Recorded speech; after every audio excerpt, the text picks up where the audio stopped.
What's going on? Time for another episode. It is not time for me to go back to bed. I don't want to. That's okay. Because I'll get into it. Oh, look at this fun effect. Look what you're doing. Whee! Just messing with the tripod. All right. And here we go with the show in 3 and 2 and 1. Good morning, everybody. Welcome. Today is Tuesday. It's January 5th, 2021. My name is Jeremy, and this is my first cup of coffee.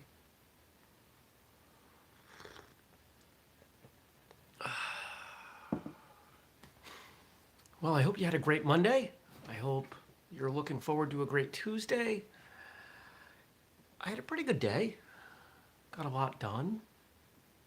Did I get everything done? Almost everything. I got most of it done that was on the schedule. Today that may or may not happen. Got some stuff going on. First and foremost, Whistlekick Live is tonight. Shout out to Gabe and all the work that he does on that.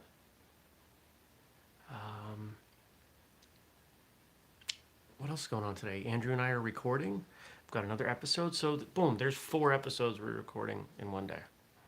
Crazy, right? This is what we do. We make content. Down to 300 Grammarly errors in the novel as of yesterday morning. May get through those today. Somebody was asking me, one of the people on the team, what are the next steps with the editing on that book? I said, well, I got to get through these. I have to decide whether or not to pay for Grammarly because the paid version tells me that there's like another 1,000 errors that it's suggesting. Now, I can't imagine that those are major grammatical spelling errors. They've got to be style errors. So I don't know. I'm on the fence. But I might do that. And then from there, I think I've got to read it twice. I think the first time I've got to read it to fix stuff and then go back through, read it one more time and make sure there isn't more to fix. I've got to make sure that the characters are consistent. I've got to make sure that there aren't plot holes. You ever read a book or watch a movie and see that there's some major plot hole? Does that drive you nuts? It drives me nuts. I don't want my book to do that. So there's that. Got a few calls. It's busy. Things are busy. I'm busy.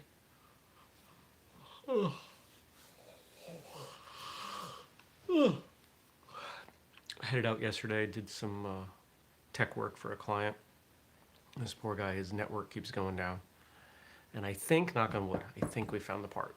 Because fortunately, it was down the last 2 times I went to see him for unrelated reasons. Good morning, Andrew. And had a theory last time, was able to test it yesterday, and lo and behold, it looks like it worked. So we're replacing not quite the whole network.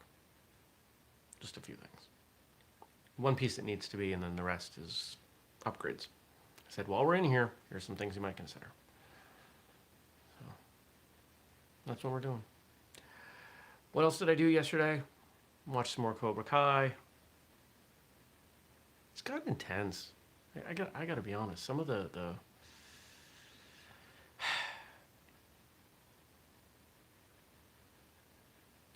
I'm having a hard time with some of what's being presented.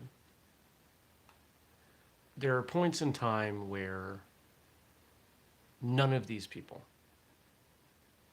are being good stewards of the martial arts, and I'm struggling with that.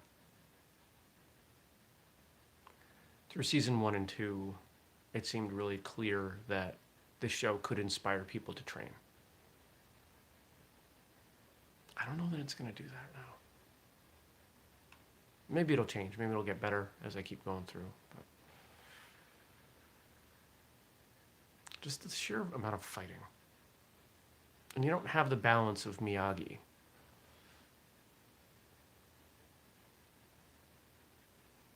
There's no Miyagi figure in this. There's the ghost of Miyagi.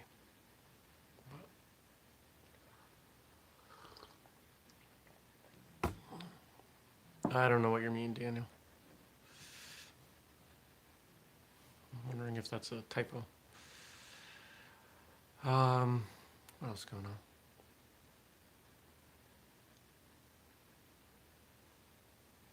Didn't go to the gym yesterday. Kicked a lot of things around my house. Ah, Daniel's asking, you think it's uh, more nostalgia for purposes of capitalism than getting people to train? Well,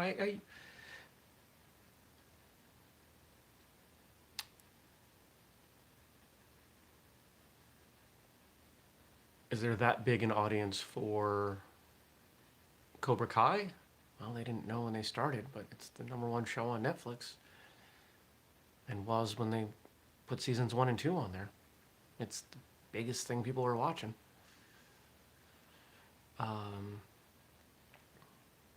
I don't think it was intentionally done, like from a capitalist view. I think that they continued the story, and I think that they're doing a great job. And I'm not even saying that what they're doing is wrong. When John Hurwitz was on the show, you know, I liked him, and I felt and still feel that he's doing a very good job. But the way I look at it is a little different than the way a lot of people are going to look at things. You know, what is my stated job? Well, I run whistlekick, and what is our mission? To get people into and keep them in martial arts. That's what we do. That is 100% of what we do. Everything we do is for those purposes. Does Cobra Kai fit into that as it is? I don't know. And so that's my struggle. It's my inner discussion. Doesn't mean I'm not going to keep watching. Doesn't mean I don't think any of you should stop watching.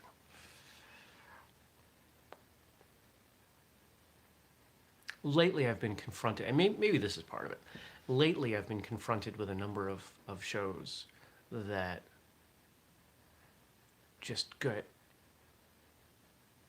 really negative. Just like they take this hard left into this really negative plot point. And I was watching one, and they killed off one of the main characters. And it was a show that I loved. I really enjoyed. And I don't want to give too much away in case it's a show somebody might watch, because this is a big deal in the show. And it's a show that has plenty of similar shows like it. But what I liked about this one was that the main characters were always hell-bent on doing the right thing, about maintaining integrity, about being honest, etc. Despite people around them, good people around them, saying, you know, this situation would be easier if you weren't. They say, well, you know, got to hold to my principles. And I loved that about this show. And so I kind of grew attached to the characters. And then something happens that, honestly, I haven't turned it back on, so I don't know how much it was necessary to advance the story in the direction they were going.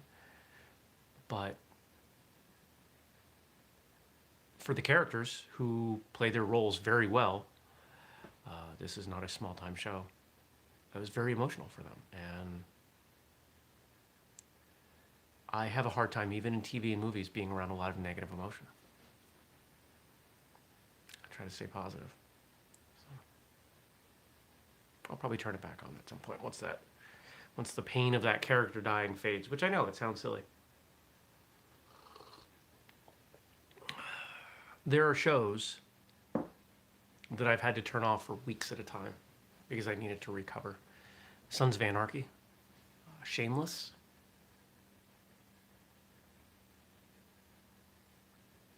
What else? Those are the two when I really think about that. Those are the two that I really struggled with. Did I watch anything else? Nothing worth talking about. So what else is going on today? I think that's about it. Got a call with a friend who also helps me with stuff around the house. No, that's not the right way to describe that. He's a carpenter. Friend with a carpenter who does stuff around the house. And there's some small things that I want to tackle in here. Probably a full day, maybe a weekend. And So we've got a call scheduled later today. I read yesterday. Here, I'll show you what I'm reading because ironically it's here. I read on the couch. I never read on the couch. For those of you who may be listening, The Ballad of Songbirds and Snakes. I've been reading this for 2 months? I think we talked about this yesterday. That's how far I am. I'm 2/3 in. It's a Hunger Games novel. And I don't know about you, but I think there's really something to the genre that people are calling teen fiction. And I've thought about this a bunch of late because I'm writing, and somebody asked me, and I think I've shared this, that, is your novel teen fiction? And it's not, but maybe it could be, because the language in it is PG-13. The situations in there, other than some violence, are PG-13. Or less, to be honest.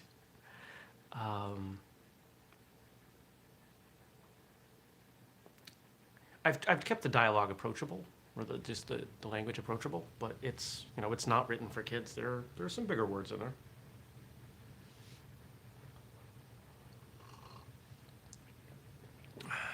But I think there's something in the ability to convey an idea without having to resort to expletives and dramatic scenes. Quite often they don't add to the story. You ever watch a movie and there's a love scene and like, okay, we don't need to see all this. Now I'm far from a prude, but I think there's something to. I really think that if they're done right, love scenes can advance a story. Violence can advance a story, and I think that that's important. And what's the number 2 show on Netflix right now? It's something called Bridgerton that I've never watched. I would consider it, because I'll consider watching just about anything as long as it's not gory. And Google News keeps throwing me these articles for some reason, probably because I was looking at Cobra Kai, and because it's on Netflix now they're showing me all these stories. And the headlines in all of them seem to have to do with sex. If that's what it takes to get a show going, hey, fine. I mean, more power to you. But I think creatively it's lazy.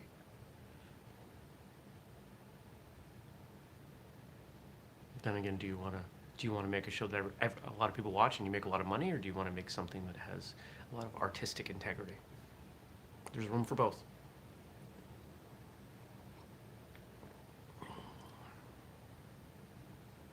This is where I'll give a shout out to Warrior as a martial arts show, that the violence advances the story. The choreography is not just there. It's not just, okay, plug in a fight scene. And we heard when Chen Tang was on that the writers are writing the fight scenes. And that's part of why. And I think that's awesome. All right. Speaking of writing, let's see what you all have written in for me to respond to. And lately, you know what? Frank's been holding up himself. So first off, shout out to Frank for his continued support and help with this show. I appreciate you, my friend. And a request from some of you others. If you've never left a comment on the show, please do. The more different stuff you're asking me, the more stuff I have to talk about and respond to, the better the show goes. At least as far as I'm concerned. So how do you do that? Once the show closes, leave a comment. Boom. Easy enough. And then I'll read it tomorrow. All right. We got some Bruce Lee quotes. This first one's a long one. All right. The biggest adversary in our life is ourselves. We are what we are, in a sense, because of the dominating thoughts we allow to gather in our head.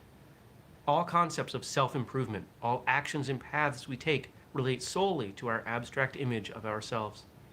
Life is limited only by how we really see ourselves and feel about our being.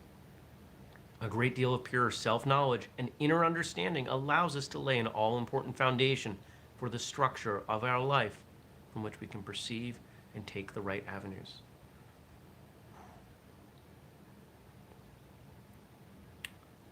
The middle sentence is what I'm dialing in on. Life is limited only by how we really see ourselves and feel about our being. Yes, it's true.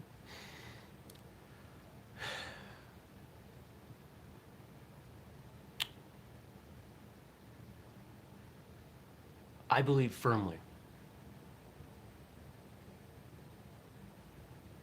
that the number one obstacle to achieving what you want is true desire for it. How does desire express? It's physical, it's emotional, it's when you really want something. Think about a kid. Okay, think about a kid when maybe they're 7 or 8 and they really want something. You tell everybody. If it's something they want to buy, they're ask, what can I do for extra allowance? Can I take the bottles and cans back to the store? Right? It becomes all-consuming, at least until the next all-consuming thing comes along. But in those days or whatever, that's all that kid thinks about. If you really want something, that's the attitude you need to bring to it. You got to get up a little earlier. You got to go to bed a little bit later. You got to talk to people about it. You got to invest in accomplishing it. If you read the book Rich Dad, Poor Dad, what's the general theme in that book? Don't say you can't, figure out how you can. And that's been transformational. One of the things I tell myself, I can't buy everything, but I can buy anything. I can figure out a way. If I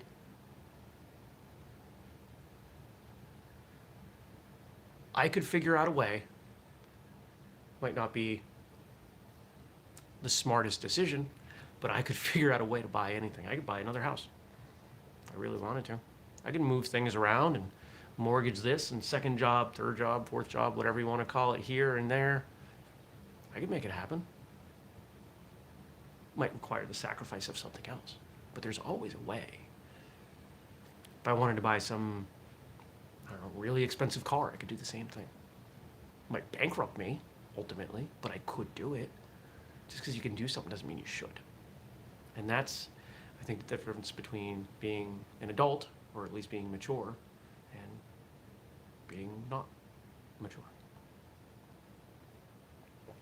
The ability or willingness to sacrifice short-term pleasure for long-term.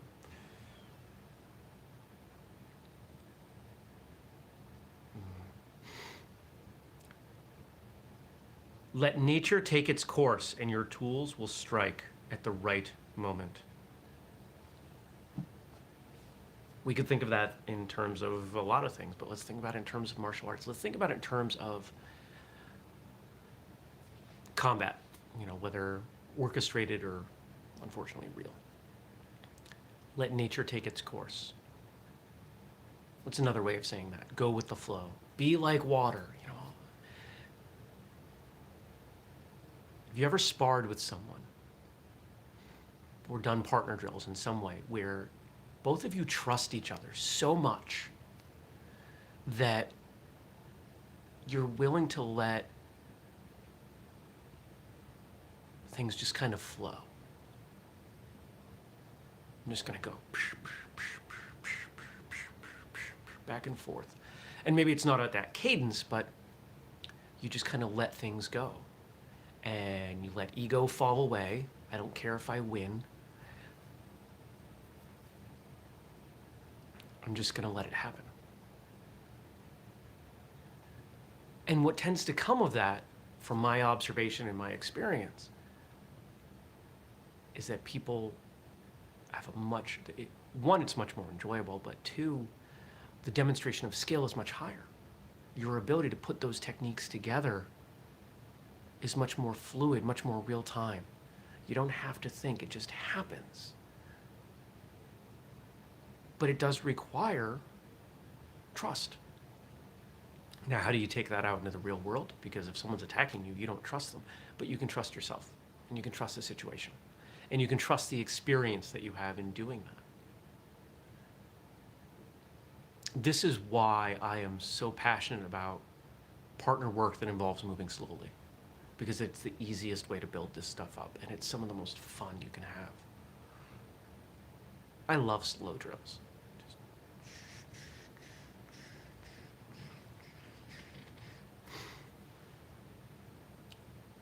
You go slow enough, it all starts to look like Kung Fu.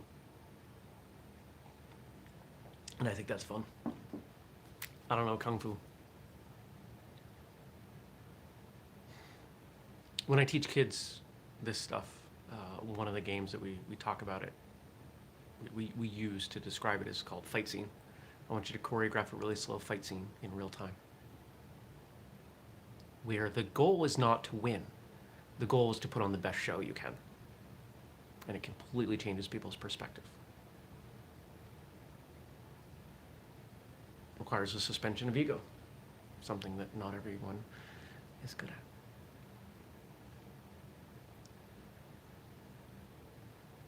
Two more. Remember, no man is really defeated unless he is discouraged.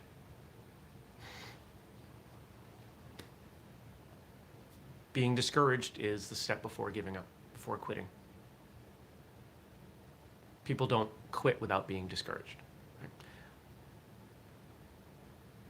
So if you don't allow yourself to get discouraged, which is hard, how do you stop from getting discouraged? You trust the process. You trust yourself. You trust that your passion, your vision, your dedication to whatever the thing is will overcome. Look at how many people have these seemingly overnight successes that took 10, 20, 50, 80 years to achieve. It takes time. It takes energy. You've got to have the right skill set, the right tools, the right knowledge at the right time. Is this novel that I'm writing going to be the thing that helps whistlekick transition into being a profitable company and launches us in the direction we need to go? Maybe. I hope so. But if it doesn't, am I going to quit? No. How about the mildly revolutionary martial arts uniform that is on its way right now from our overseas manufacturer? Is that the thing that's going to launch us into really being known? Maybe. I hope so. But if it's not, I'm not going to give up. I will continue to do all these things until eventually we have that moment. But in that moment, is it that one thing that did it, or is it all the things that we did before? Who knows? If someone attacks you and you defend yourself successfully, was it the day you learned the punch, the kick that you used that was most important? Was it all the days before that, the days since that? I don't think that's the right question. I've said before, a diverse martial artist is a better martial artist.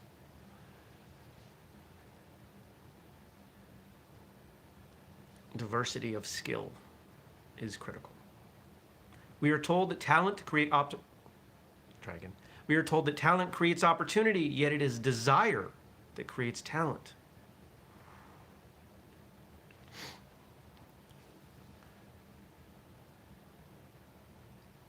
Show me a great artist who doesn't enjoy being an artist. Maybe they don't enjoy the commercial side of it or something, but show me a painter who hates painting.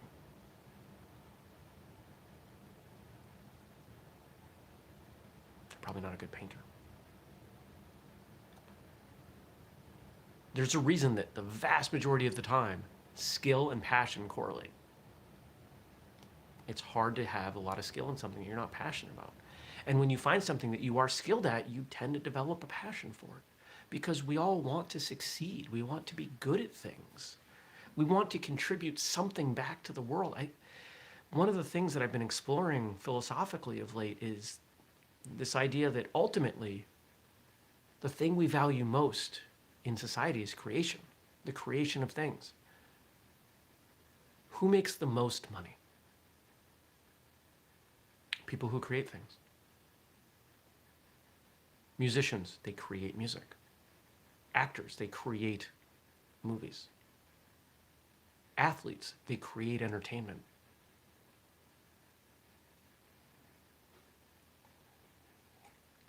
It's that creation that we value, and that is part of why we've invested our resources now into creating things. Not just products, but stuff, books, guides, podcasts. So what can you create? What in your life, in your world, are you able to give back via creation? What are you passionate about? What skills do you have? What if you could do anything and make a good living for it, for doing it? Forget about getting rich for a moment. But if let's pretend I plunk down 10 years of living expenses and maybe even a little bit extra to have some fun. And I said, all right, your responsibility is to pursue your passion 50 hours a week and be the best you can at it at the end of 10 years. What would that be? What would that look like? Now consider how you get there. Because I'm not giving you that money. Because I don't have it. And if I did, I don't know that I would. People tend to value things that they work for. But there's always a way to get from point A to point B. So, there we go. I want to thank those of you for watching or listening. I want to thank you for coming by. Thank you to Frank. Thank you to everyone who joined me. And yeah, I want to hear from more of you. So drop something in the comment section below. If you want to email me, jeremy@whistlekick.com. If you're watching today, the 5th, don't forget we've got Whistlekick Live at 8 p.m. Eastern U.S. time on Facebook. And come check it out. Come join us. I hope you have a fantastic day, a productive, profitable, passionate, resilient day. And I'll see you back here tomorrow, bright and early, for another episode of First Cup. Take care, everybody. Peace.